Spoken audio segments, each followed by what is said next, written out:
नमस्कार, मैं हूं अभिषेक। आप देख रहे हैं अधिगम एकेडमी पर हमारा चैनल। प्रतियोगी परीक्षाओं में समसामयिकी अर्थात करंट अफेयर्स की बढ़ती भूमिका को देखते हुए प्रति सप्ताह आपको करंट अफेयर्स से संबंधित वीडियो प्रदान किए जाने का निर्णय हमारे द्वारा लिया गया है। प्रतियोगी परीक्षाओं में जो भी करंट अफेयर्स से संबंधित घटनाएं पूछी जाती हैं उससे संबंधित जानकारी आपको हमारे इन वीडियोस के माध्यम से प्राप्त होती रहेगी। आप लोगों से सभी से अनुरोध है कि आप हमारे इस चैनल को सब्सक्राइब करें और बेल आइकन भी प्रेस कर दें ताकि आपको हमारे द्वारा जो भी नए नए वीडियो जो पब्लिश किए जाएंगे उसकी जानकारी नोटिफिकेशन के माध्यम से मिलती रहे। तो आज के करंट अफेयर्स की हम शुरुआत करते हैं। दोस्तों, सबसे पहली घटना है दिल्ली मेट्रो रेल से संबंधित। दिल्ली मेट्रो रेल हमारे भारत की पहली मेट्रो रेल परियोजना हो गई है जिसने कि ड्राइवरलेस मेट्रो की शुरुआत की है। 28 दिसंबर 2020 को प्रधानमंत्री नरेंद्र मोदी जी के द्वारा देश की पहली ऑटोमेटेड मेट्रो या ड्राइवरलेस मेट्रो की शुरुआत की गई। इस अवसर पर दिल्ली के मुख्यमंत्री अरविंद केजरीवाल जी भी मौजूद थे। भारत की इस पहली ड्राइवरलेस मेट्रो की शुरुआत दिल्ली मेट्रो रेल कॉरपोरेशन की जो मेजेंटा लाइन है इस पर की गई है, जो कि जनकपुरी पश्चिम से लेकर बॉटनिकल गार्डन के मध्य लगभग 37-37 किलोमीटर मार्ग पर संचालित की जाती है। इसके पश्चात DMRC यानी दिल्ली मेट्रो रेल कॉरपोरेशन का पिंक लाइन पर मेट्रो रेल परियोजना शुरू करने की योजना है। तो ये बड़ी महत्वपूर्ण घटना है, इसे आप याद रखिएगा, परीक्षा में पूछे जाने की इसकी संभावना बहुत है। इसके बाद हम दूसरी घटना के बारे में बात करते हैं। हम बात करेंगे प्रवासी भारतीय दिवस सम्मेलन के बारे में। दोस्तों, प्रवासी भारतीय दिवस प्रतिवर्ष 9 जनवरी को मनाया जाता है। हमारे राष्ट्रपिता महात्मा गांधी 9 जनवरी 1915 को दक्षिण अफ्रीका प्रवास से भारत लौटे थे। इसी उपलक्ष्य में 2003 से प्रवासी भारतीय दिवस मनाना शुरू किया गया। उस समय भारत के प्रधानमंत्री अटल बिहारी वाजपेयी थे। इसके पीछे मुख्य कारण क्या है, मैं आपको शुरुआत से इसकी बातें बताता हूँ। देखिए, 1998 में 11 मई को हमारे द्वारा एक ऑपरेशन शक्ति के तहत परमाणु परीक्षण किया गया था राजस्थान के पोखरण में। जब भारत के द्वारा राजस्थान के पोखरण क्षेत्र में परमाणु परीक्षण किया गया था तो इसके पश्चात विभिन्न देशों ने या यूरोपीय देश व अमेरिका ने इन्होंने भारत के ऊपर दबाव बनाया कि Bharat comprehensive nuclear test ban treaty पर सिग्नेचर करे, हस्ताक्षर करे कि भारत कभी न्यूक्लियर परीक्षण नहीं करेगा। भारत ने इस CTBT पर सिग्नेचर करने से इनकार भी कर दिया था। तो बड़ा तनाव का माहौल बना हुआ था और इसी के चलते भारत पर विभिन्न प्रकार के अंतर्राष्ट्रीय व्यापार संबंधी प्रतिबंध भी लगाए गए थे, जिसकी वजह से भारत में विदेशी मुद्रा भंडार को लेकर संकट उत्पन्न हो गया था और विदेशी मुद्रा आगमन हमारे भारत में उसकी जो गति है, उसका जो प्रवाह है वो कम हो गया था।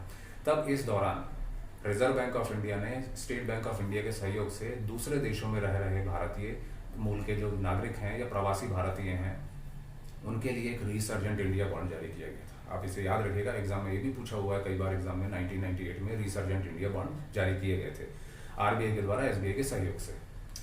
अब भारत सरकार को जितनी उम्मीद थी उससे कहीं ज़्यादा बढ़ चढ़कर प्रवासी भारतीयों ने हिस्सा लिया और इन रिसर्जेंट इंडिया बॉन्ड में बड़े पैमाने पर निवेश किया, जिससे कि भारत को बड़े पैमाने पर विदेशी मुद्रा प्राप्त हुई। अब यहाँ पर भारत सरकार को कहीं ना कहीं विदेशों में रह रहे या दूसरे देशों में रह रहे भारतीयों की शक्ति का अनुमान हुआ। तब भारत सरकार के द्वारा 2003 में यह निर्णय लिया गया कि प्रतिवर्ष 9 जनवरी को प्रवासी भारतीय दिवस मनाया जाएगा और इसके साथ ही प्रवासी भारतीय सम्मेलन का आयोजन भी प्रारंभ हुआ। इसके साथ ही प्रवासी भारतीयों को भारत से जोड़ने और भारत आने के लिए प्रेरित करने के लिए overseas citizen of India card यानी कि OCI कार्ड भी जारी किया गया था, जिससे कि वे भारत के साथ अपना जुड़ाव महसूस कर सकें। इसमें कुछ प्रोफेशनल वीज़ा भी शामिल था और टूरिज्म वीज़ा भी इसमें शामिल था। और प्रतिवर्ष यही कारण है कि प्रवासी भारतीय दिवस मनाया जाता है। हाल ही में 9 जनवरी 2021 को प्रवासी भारतीय दिवस मनाया गया। यह 16वां प्रवासी भारतीय दिवस था। इस प्रवासी भारतीय दिवस का उद्घाटन प्रधानमंत्री नरेंद्र मोदी जी ने किया। यह 1 दिवसीय प्रवासी भारतीय सम्मेलन था जो कि आयोजित किया गया। इसका समापन माननीय राष्ट्रपति रामनाथ कोविंद जी ने किया और यह जो प्रवासी भारतीय दिवस था इसके जो मुख्य अतिथि थे वे सूरीनाम के राष्ट्रपति चंद्रिका प्रसाद संतोखी जी को बनाया गया था। आमतौर पर जो प्रवासी भारतीय दिवस है बड़े धूमधाम से मनाया जाता है, किंतु कोविड-19 संकट के चलते इसे वर्चुअली आयोजित किया गया।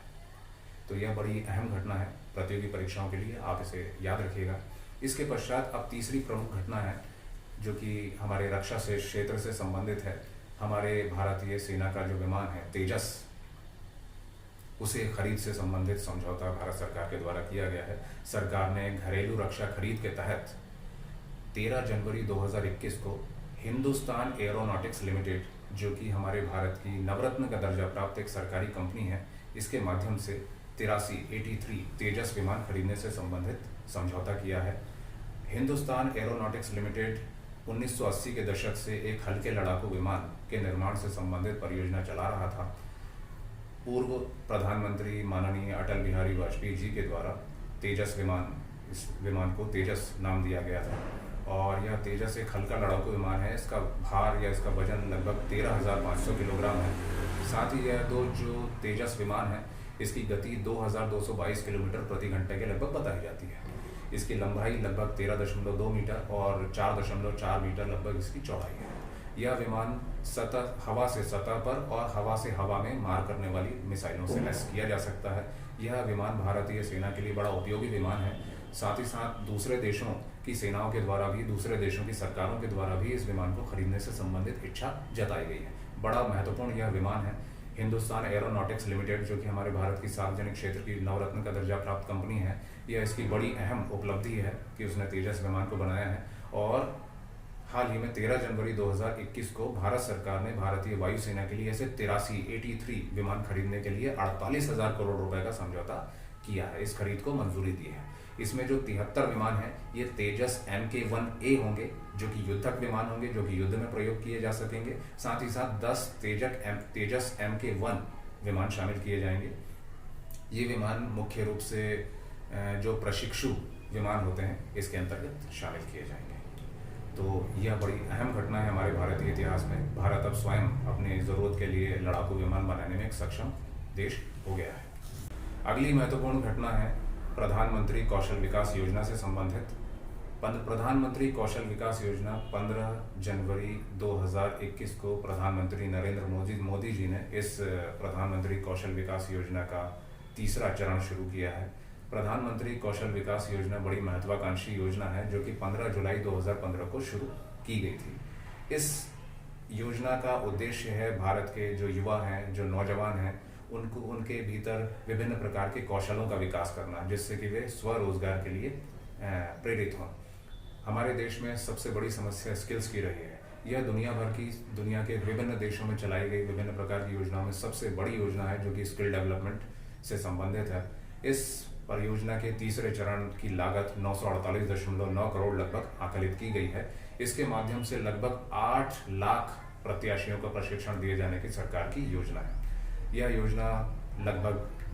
योजना मुख्य रूप से हमारे भारत के 600 जिलों में संचालित की जाएगी। इस योजना का संचालन भारत सरकार के कौशल विकास एवं उद्यमिता मंत्रालय के द्वारा किया जा रहा है। तो दोस्तों, प्रतियोगी परीक्षा के लिए बड़ा महत्वपूर्ण टॉपिक है, इसको आप याद रखिएगा। यह जो योजना है प्रधानमंत्री कौशल विकास योजना, भारत सरकार की बड़ी महत्वाकांक्षी परियोजना है।